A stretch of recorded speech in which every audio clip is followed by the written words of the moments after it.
India के 20 लाख लोगों के लिए यही उनका घर है।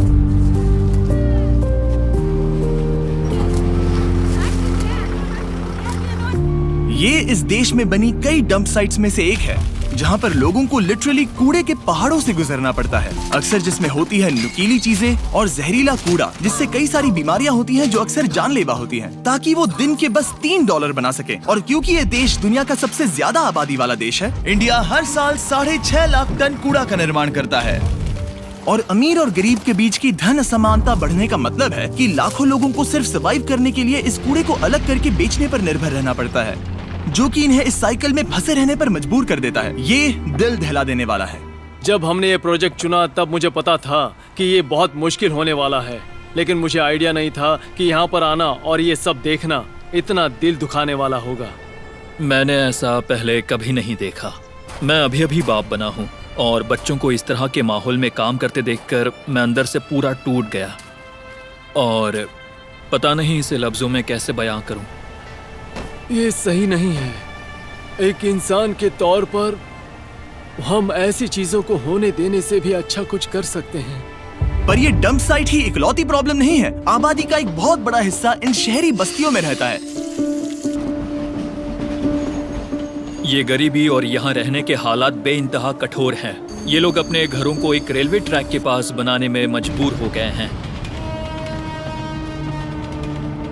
हम बहाराजान नाम की एक औरत से अभी मिले, जिन्हें ठंड की एक सुबह कोहरे की वजह से ट्रेन से टकराने पर पैर गंवाने पड़े थे। अगर सच कहूँ तो ये हमारा अब तक का सबसे दिल दुखाने वाला वीडियो है जो हमने बनाया है। और भले ही ये प्रॉब्लम सुलझाना लगभग नामुमकिन लग रहा है, यहाँ ऐसी एक ऑर्गेनाइजेशन है जो बदलाव ला रही है। ये है शाफकत। इंडिया जैसे एक देश में गरीब लोगों से इस तरह बर्ताव होता है क्योंकि वो कूड़े का काम करते हैं, तो समाज इसी वजह से उन्हें अलग समझते हैं। शाफकत तिल जला शेड के मैनेजिंग पोस्ट पर है, एक ऐसी ऑर्गेनाइजेशन जिसे उनके पिता आलमगीर ने 36 साल पहले बनाया था, जिन्होंने कई साल इस बस्ती में कूड़ा उठाने का काम किया था। पर वो समुदाय के पहले और उन चंद लोगों में से एक हैं जो पढ़ना और लिखना जानते हैं। फिर वो एक स्कूल टीचर बन गए और जल्द ही समझ गए कि शिक्षा की वजह से उनके लिए मौकों के कितने दरवाजे खुल गए हैं। और इसीलिए 1987 में उन्होंने हर एक कमजोर बच्चे को क्लासरूम में डालना अपना मिशन बना लिया।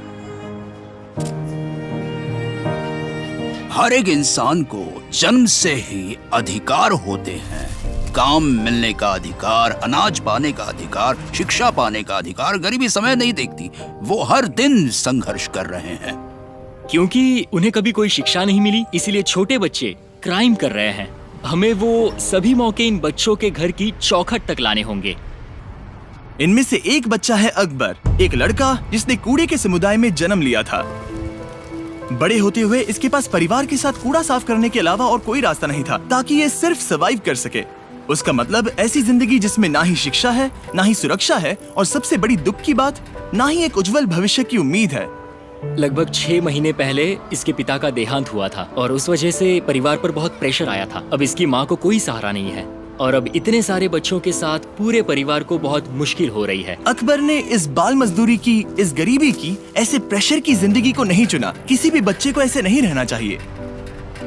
इसने गेट्स के बाहर से स्कूल देखे हुए हैं, पर कभी इसे क्लासरूम में अंदर जाकर बैठने का मौका नहीं मिला। ये 12 साल का था, पर ये कभी स्कूल नहीं गया। ये जानता नहीं था कि ठीक से लिखा और पढ़ा कैसे जाता है। तुम क्या बनना चाहते हो?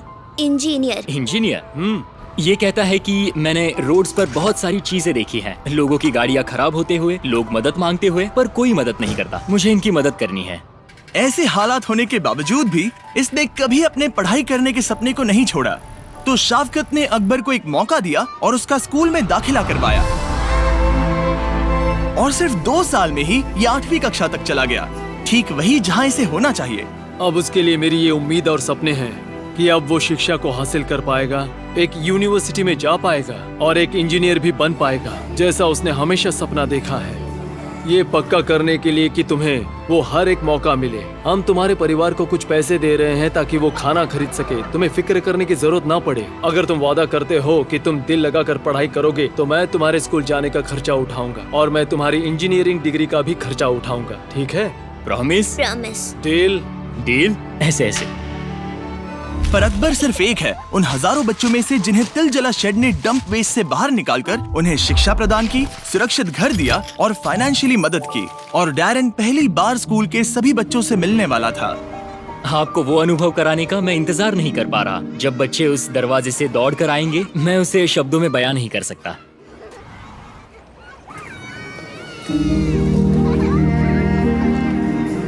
शेड ने 20,000 बच्चों को एक बेहतर जिंदगी की राह पर खड़ा किया है। वो एक ऑर्गेनाइजेशन जो बहुत बड़ा बदलाव ला रही है, और ये बदलाव सिर्फ उन 20,000 बच्चों में ही नहीं, तो उन 20,000 बच्चों के परिवारों में भी आएगा, जो कि आगे ऐसे समाज में जन्म लेंगे जो कि उनके लिए खुला होगा और ज्यादा मौके देने वाला होगा। जब हम एक स्कूल का दरवाजा खोलते हैं, तब जेल का बंद कर देते हैं।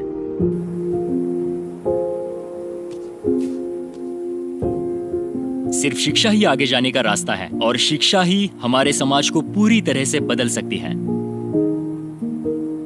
दिल जला शेड जो शिक्षा प्रदान कर रहा है, उसके भी अलावा वो कई सारी एक्स्ट्रा करिकुलर एक्टिविटीज भी करवाते हैं ताकि बच्चे अपने पैशन की खोज कर सकें।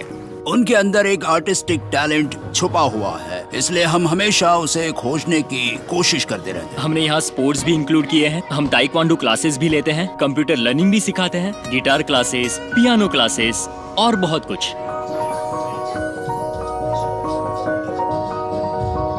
Thank you so much. फिर बड़े बच्चों ने डैरन को उनके कुछ साइंस एक्सपेरिमेंट्स दिखाए। ओह वाओ, देखो ये तो 3D है। हे, तुमने वो कैसे किया? मुझे बताओगे इसे कैसे बनाया? मतलब ये सब रिसाइकल होने वाला सामान है, वुडबोर्ड है, सब उसी से बनाया गया है। ये एक वाटर डिस्पेंसर है सर, ये देखो।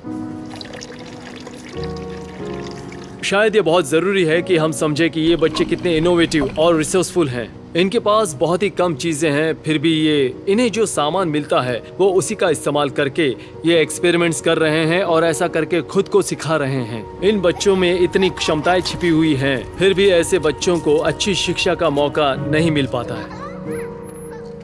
दिल जला शेड का अपने समुदाय पर इतना बड़ा असर करने के बाद भी ये प्रॉब्लम इतनी बड़ी है कि अकेले सुलझा नहीं पाएंगे। इस समुदाय की बहुत सारी जरूरतें हैं और बहुत सारा संघर्ष है। हमें हमारे काम को बड़ा करना होगा। हमारे जैसी ऑर्गेनाइजेशंस को संसाधन जुटाने के लिए हमेशा ही दिक्कतें आती है, बहुत दिक्कतें। और इंडिया की इस प्रॉब्लम पर एक लंबा चलने वाला सोल्यूशन निकालने के लिए हमने दिल जला शेड के इस पूरे प्रोग्राम को पूरे 1 साल तक फंडिंग करने का फैसला किया, ताकि इन्हें कोलकाता के और इलाकों में फैलने में मदद हो और आखिरकार पूरे इंडिया में। क्योंकि आप में से हर एक की वजह से आपकी व्यूअरशिप ने बीस्ट फिलांथ्रोपी को सपोर्ट मिलने में मदद हुई है, और एक रेसिपेंट होने के नाते हम बता सकते हैं हमें बीस्ट फिलांथ्रोपी से सपोर्ट और एक कमिटमेंट भी मिला है।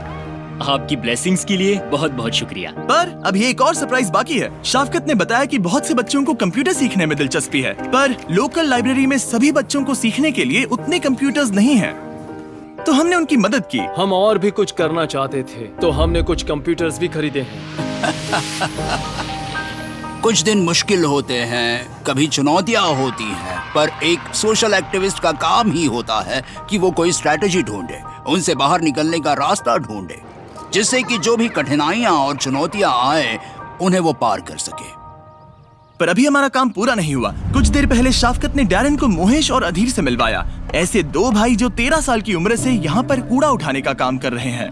वो एकदम सुबह शुरू हो जाते हैं और लगभग 12-13 घंटे काम करते हैं, और उनके बड़े परिवार है। यही काम हम लोग कर रहे हैं। चुनू के बच्चा लोग को सरकारी में पढ़ा रहे हैं और यही सब कर रहे हैं। मोहेश ने डैरन को बताया कि उसे हर रोज कूड़े को घंटों तक उठाना पड़ता है, और वो ये सब इस सपने के साथ करता है कि एक दिन वो अपने बच्चों को स्कूल में भेज पाएगा।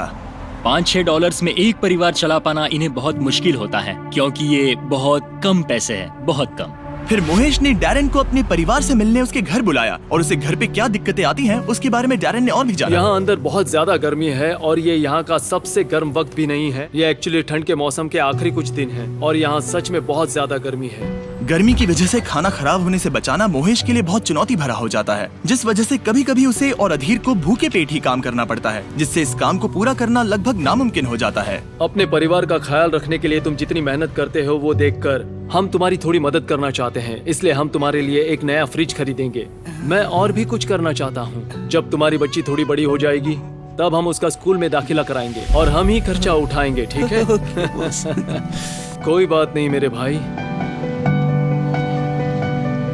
जब बीस्ट फिलैंथ्रोपी ने पहली बार डोनेशंस लेने शुरू किए थे, तब हमने एक भी इंटरनेशनल प्रोजेक्ट नहीं किया और ना ही हम वैसा कुछ करेंगे ऐसी कभी बात की थी। पर पहले हफ्ते में ही जिस देश ने बीस्ट फिलैंथ्रोपी को सबसे ज्यादा डोनेशंस दिए थे वो इंडिया ही था, और ये इंडिया के लोगों की असाधारण दया और उदारता को दर्शाता है।